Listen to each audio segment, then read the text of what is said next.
I don't really have much to say. However, as my mom's shirt said that I thought was funny, I'm talking and I can't shut up. So, what I'm doing right now is I'm just going to cruise down the Great Highway. I got to go to my job site. This is just like the way I get around. And I want to run this video. And you might want to just turn off the sound, put on your favorite soundtrack, and enjoy San Francisco in December. It's about this is normally a I don't know, whatever, it's like a commuter road. It's kind of, when you think about it, commuting, I don't know, I suppose I wouldn't mind commuting along this road, but really, beachfront, I'm pretty stoked about seeing all the happy people on bicycles. I mean, there's like happiness all over. I live on this like street. Seeing like happy in your front yard, I'm like, oh my God. Like, that's just something that, you know, there's certain things you never get used to. And I hate when that happens. Like, there's like, I don't know, there's like new developments. It's just something that doesn't really work for me. And I'm just like, get over it, man. My folks moved to a development once. Now they live in another place that's beautiful. But just not my thing, right? It's just like irritated me that it couldn't just be cool enough to be like, whatever, it is what it is. Let me zoom in on the surf. Surf looks like it's all right. See, kind of hard to skateboard. Yeah. What's up, brother? And there are friendly faces. What's up, guys? Good to see you. This is life in the neighborhood. He's a exceptional realtor. Like, you know, like us surfers, I come across as slackers. But many of us are. You're zooming on that, you're not going to be able to see it. It just looks fun. Wow. I got to build there's a cool thing in San Francisco. I don't know if this is all over the country, but you build like a sort of like free take it and leave it library. And I'm a landscape designer, and I am building this is a fun project. As a contractor, what ends up happening as a contractor is you often end up like, you do something that you love because you love doing it, you make money doing it, right? And then you realize the limitations of your own productivity. And if you, in many, work within those parameters, that works out just fine. If you decide to expand, you end up like, sitting behind the desk. So the reality is, if you need to count on me, to move the job along, that doesn't always, it's not always the most efficient and effective way to go surfing. I know, I'm just kidding. No, not all about surfing, but I have kind of removed myself from the equation to a certain degree, right? However, I do love building. I'm super stoked. I got one 4x8 sheet of marine plywood 3/4 inch thick, and I will slice and dice and turn that into essentially it looks like, I don't know, big mailbox, if you will, right? And then in the city here, you walk by, and if you want a book, you pick it up. You got an extra, you leave it there, and it's just cool. I'm super down with like community type stuff. I'm a huge fan. They have a lot of like share bikes, share cars. Now sharing is just a huge, like, I don't know, ownership. Anything you own owns a little bit of you, and that might work for you. I am a irresponsible kind of guy, maybe a practical guy. My best times have been when I've been on the road traveling with a small backpack, not even a big backpack. I like using a little backpack that I got on my back right now. It carries everything I need for, like, I don't know, depends. In the tropics, I can travel forever like this. But I'll punch down Central America with this little, it looks like a book bag, right? And, you fit in it what you need. Camo works really well because you can't tell it's dirty.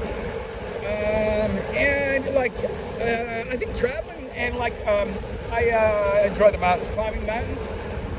You get off that flipping mountain with anything that you didn't really need. I mean, you do need a little bit of extreme weather type gear, but you do not want to be carrying a whole lot of extra stuff, so you get really efficient. And I can get a little bit weird about that. Kind of a weird guy anyway. But I don't know. You can get weird about other things, I think. I don't think being weird about being a minimalist is something to stress about. Now, I've overdone it. I remember coming out of Kings Canyon and Sequoia National Park once, and like minimalist, like when you're in the mountains, you actually consume far more food than you expect, right? Now, I had a plan, and I was on it. I was supposed to be fishing in the rivers, which is really efficient. But I'm a little bit weird, and I got weird on that trip. And just had this weird thing in my head going about, I had this kind of idea that, you're not going to be able to hear me because of the wind. Oh, well. Maybe you're benefit. But anyway, I just needed to cover ground. I had this silly scenario playing out in my head that it was like, I don't know, like turn of the century war type thing. And if you finished your, walk past the, enemy line, you were done. So I just kept on going for a week. There was that, and then when I was really tired, I would also remember I lived in Spain when I was 22 years old, 23, and I'd be tired sometimes. I had a little house, a little tiny place on the beach, Calle Teriti, in Malaga, Pedregalejo, in Spain, the Costa del Sol. Anyway, best time of my life. One of the best times of my life. Also had a really good time in Zimbabwe. Those times when you're like, oh my God, I can't believe this is my life, But anyway, when my friends came by, no matter how tired I'd be, if they were going to, there was a place called Achadoso, water, H2O, there was a handful of clubs, right? But, they were fun to dance at, and the music was rocking. Terrence Trent D'Arby was, it was the 80s, right? Anyway, no matter how tired I was, the idea of not going, it just wasn't an idea, not an option. So one day I probably did I don't know, 25 miles, which in the mountains in high altitude was a long way to go, right? And at that point, because I'm by myself and there's nobody there to just let you know you're getting weird. And I was in an area where you didn't see people. So it was one day, and it had gotten dark, and I just didn't see an easy off switch. And it kind of concerned me. And I was dropping in altitude. High altitude, the air's really thin, can't breathe, right? So I was dropping in altitude, which made me feel like a Superman, and my pack was lighter because all the food was gone. Oh yeah, that's the thing, I was supposed to fish. But every time I stopped to fish, I saw mountain ranges that I needed to cross. So I just kept going. And oh my God, I got out of the mountains that time, emaciated. And I was only gone for a week. I mean, you go for a week of non-stop physical activity. And that's what I do. From sunrise to sunset, I would just, just marching through the mountains. And ironically, at high altitude, because I was mostly up 9,000 feet, the air gets thin, right? So I fall asleep like rock and ice, and I would be super exhausted, completely for 2 hours, and then the altitude, I think I'm, not necessarily the ability to breathe, whatever, right? But I'd wake up, sort of minor heart attack, can't breathe, and then I'd be up staring at the freaking stars for the rest of the night. Just me on a rock. And then I actually a bit of a bummer. It was an amazing trip, right? But then minor bummer, right? I come out and I'm trying to take the circumstances. Anyway, little store, and the girl working at the store was like, "Oh, see you at the party tonight." And I'm like, "Sorry, what?" And now I've been going, like where you split a package of oatmeal in a day, like, minimal reserves, right? There's like the national park, like party, whatever, right? So they had like, food, like legit food and beverage, danger zone. So I went from being like super fit, kind of got it together kind of guy, to like, like after you finish your final in college, you go from brilliance to retardation in like, the 30-minute drinking spree. So that was really disappointing. Whatever, it is what it is. I woke up all flipped and hungover the next day. Drinking can really ruin some good times. And I was like, I drove to Yosemite and then like pitched up and at the base of a mountain, I think. Yeah, anyway. That's kind of a bad note to end that on. That was an amazing journey. Yeah, you know what? I'm not like putting down like drinking if it works for you. Enjoy. But it got in my way, so I don't drink anymore. Anyway, okay, so we're back to where are we going? Now I'm on an electric skateboard, which is just like stupid fun. Here, let me give you it's called a POV in the film industry. Point of vision, I'm guessing it stands for it, but anyway. Okay, so this is what it looks like from ground level, and you can like do little rails and grabs as if you're like surfing, and it's actually in a legit positive way. Like you don't use a squat position very often unless you're surfing, and if the only time you're gonna do that is when you drop in on a critical wave, your knees just don't you're not in that position so often. So I have legit found this to be beneficial to surfing, and it's fun. That's beneficial enough, Anyway. Hey, how are you, man? These are the people in your neighborhood. I'm serious, like early pandemic, I mean, it was like Mr. Rogers would approve. It was just like Happyville. All the happy people. I mean, Sesame Street, I was ready to see Big Bird. And the surf was stupid good. And I got a little too excited. You can only handle that much excitement. I think I kind of drove my girlfriend nuts because I'd be up before the sun came up and the days were long. And, hope I'm not waking you. And then, run to there are certain spots that get really crowded. And due to the pandemic, there was part of it's like national park, so you couldn't go there. But I had a bicycle that allowed me to kind of access spots that no one, typically are crazy crowded, right? Oh my God, it was insane. I got, it was the pandemic dream. I got such incredible surf, legit to myself, all alone. Some days you wouldn't mind having another guy out. And most days there was somebody else out. I love those spots.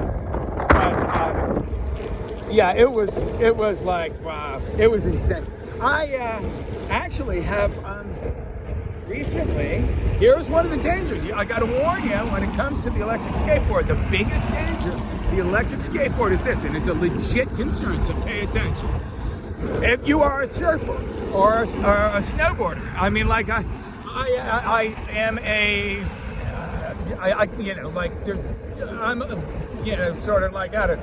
I'm a surfer, real deal, and surf an awful lot, probably, nearly every day for the last 20 years, right? And due to a couple different things, one of which, I have been able to not surf lately. It's just an incredible opportunity.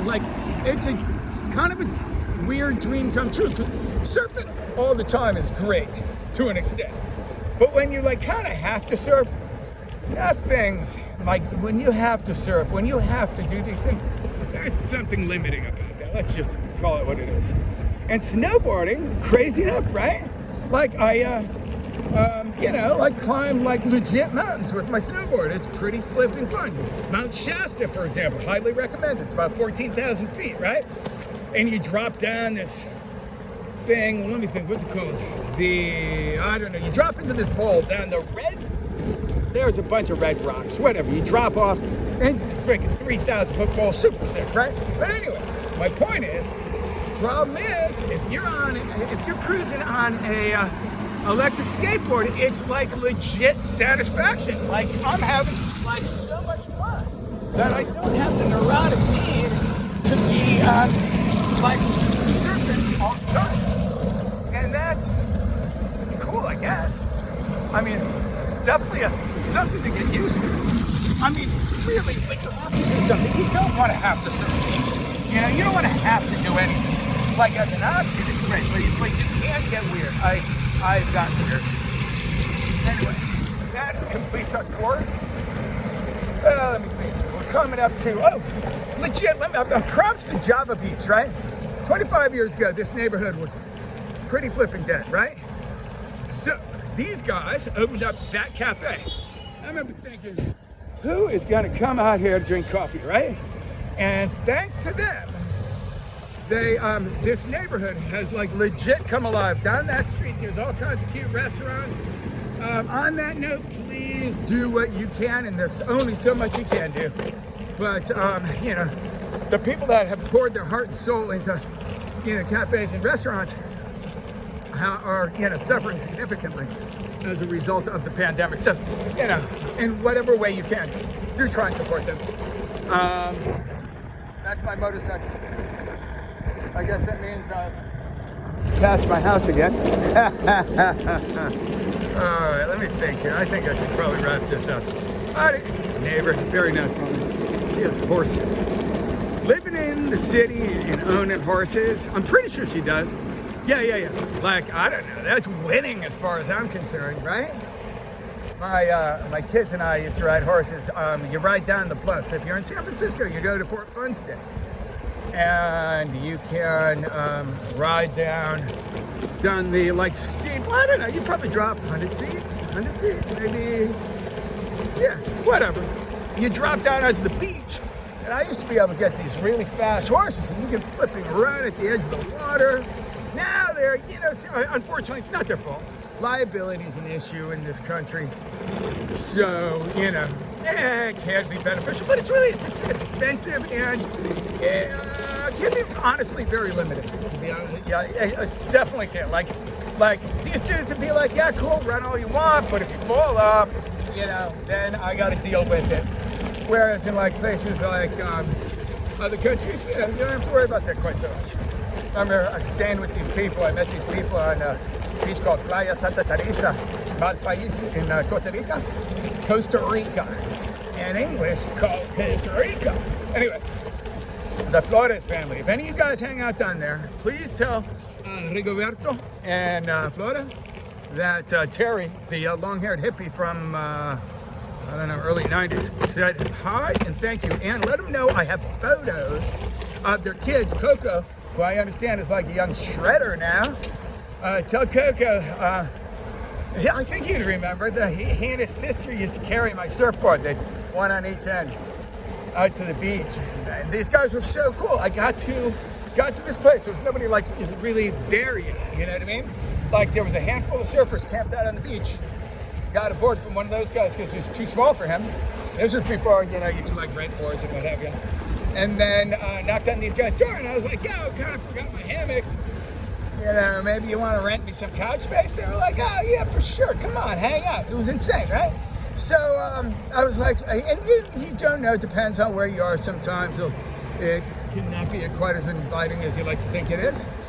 But I got the board, went out surfing in the moonlight, super stoked. There was enough, you know, like I couldn't wait. But there was enough light that you could surf. And I come back, and I'm so excited. And I run into them on the footpath, the family, and Flora, I think her name was Flora, was going to talk to her husband when he got home and make sure that everything was cool. Because I was like, hey, really nice of you to invite me into your house, little tiny house with your kids, but, you know, like I want to be sure it's cool with your husband. so I ran into them on the path, and they had just caught this big fish, right? Like, I think it was a snapper or something, right? And I see them, they're like, look what we got. I'm like, no way, big fish. They're like, look at you got a surfboard. And we just had this like little happy celebration for a moment. I didn't know, I thought it was really cool. And then we went home, and I was like, shit, I didn't know your method of doing stuff, but like, I'll do the dishes. You can always do the dishes. You know, be a gracious host, you know what I mean? So I did that, but in the middle of eating in this really cool event, they looked up and said, oh, I can't remember how it came across, but essentially it was, by the way, we talked about it, and you are welcome to stay as long as you like, and you don't have to pay us anything. And then they got me a flipping horse. That is the way Costa Rica was. Early 90s. That was sick. Okay, I gotta work. Hope you enjoyed your tour.